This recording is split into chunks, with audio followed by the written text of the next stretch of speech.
Hello, આજે હું લઈને આવી છું કાચા કેળાનું શાક. તો મેં કાચા કેળા માટે 2 મોટી ડોકરી તેલ મૂક્યું છે શાક બનાવવા માટે. આ શાક બહુ જ મસ્ત લાગે છે, કેલ્શિયમથી ભરપૂર શાક છે. એટલે આ શાક જેને ભાવતું હોય એને તો ખાવું જ જોઈએ. અને શાકમાં કંઈ ઉપયોગ ના હોય ને આપણી પાસે કાચા કેળા હોય તો આપણે કાચા કેળાનું શાક પણ આપણે બનાવી શકીએ છીએ. તેલ આવી ગયું છે. રાઈ, જીરું, મરચાં,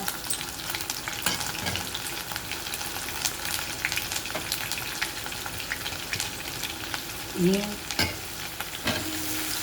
બધું નાખી ધીમા તાપે સાંતળી દેવાનું. અને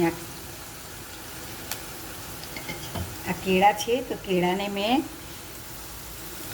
કાચા કેળા છે અને મેં સમારી અને મીઠાવાળા પાણીમાં મૂકી એટલે કાળા ના પડી જાય. એટલે આપણે આ કેળા નાખી દેવાના.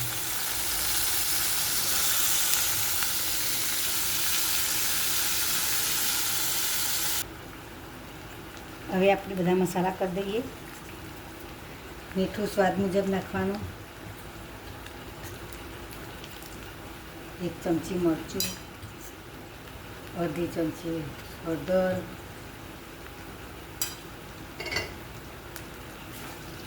ધાણા જીરું નાખવાનું છે, કાઢવાનું છે. 1 ચમચી આમચૂર પાવડર અને ધાણા જીરું થોડું આગળ પડતું નાખવાનું. તો ધાણા જીરાનો સ્વાદ આમાં બહુ સરસ આવે છે. અમુક શાકમાં ધાણા જીરાનો સ્વાદ સરસ આવે છે અને અમુક શાકમાં થોડુંક ધાણા જીરું હોય તો તેનો શાકનો કલર થોડો બદલી જાય, તો થોડું લિમિટમાં નાખવું પડે. પણ આમાં એવું નથી, આમાં ધાણા જીરાનો સ્વાદ સરસ આવે છે. આપણે આ કેળાનું શાક છે એટલે આપણે અંદર મરી પાવડર થોડો નાખવાનો. આપણે વેફરમાં આવે છે ને મરી પાવડર ને સંચર ને બધું, તો આપણે એમાં નાખીએ તો શાક સરસ સ્વાદિષ્ટ બને. આપણું શાક ચડી ગયું છે.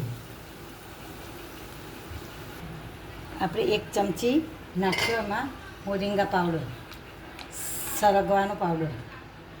હું સરગવાનો પાવડર બધી વાનગીઓમાં નાખું છું.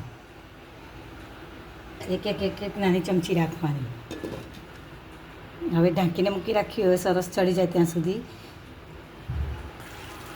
હવે તેમાં શાકને બેલેન્સ કરવા માટે થઈને આપણે આ ખાંડ નાખવાનું. એટલે શાકનો બધો ટેસ્ટ સરસ, ખાટો મીઠો બધો ટેસ્ટ આવી જાય એમાં.